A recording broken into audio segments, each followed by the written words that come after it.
elbette o duygunu herkes geçirgen özünde ve sanatçılar da beterdir.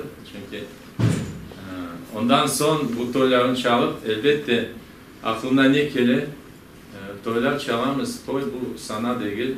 Toyda yaşayı anlatıp olamazsın çünkü anda gelin kiyip soy akraba anda başka bir mirasin.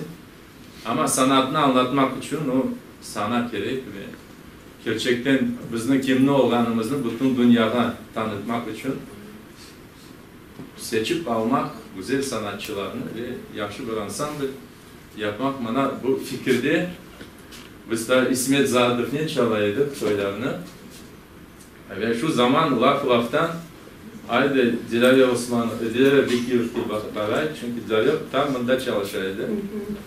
Kırım Tatar Tiyatrosu'nun başıydı.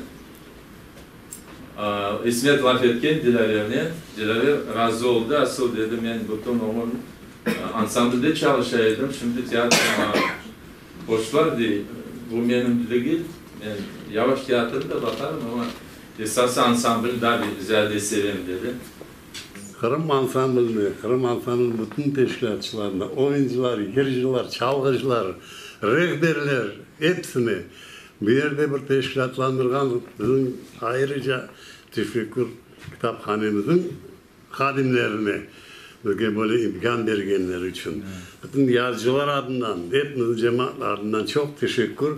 Hayırlı yaşlar, ansambli hayırlı yollar sizge ileride yolunuz açık.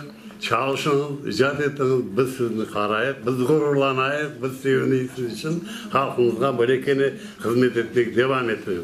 Bana böyle görüşümüz için hepinizge sağ selamet olayız. Gelecek görüşlerge ise sağlıklı kalınız. Amin. Enzibillahimineşşeytanirracim. Bismillahirrahmanirrahim. Tıdalamayım kurniken abigilerime narman dep mahtama bayının kızı senden narmın tabarmanap kıdırgandan son ekakına kızık bolacak cerge jatıp cıkılıp tıgırgandan son kavırganda et kaldırmamay sıdırgandan son ay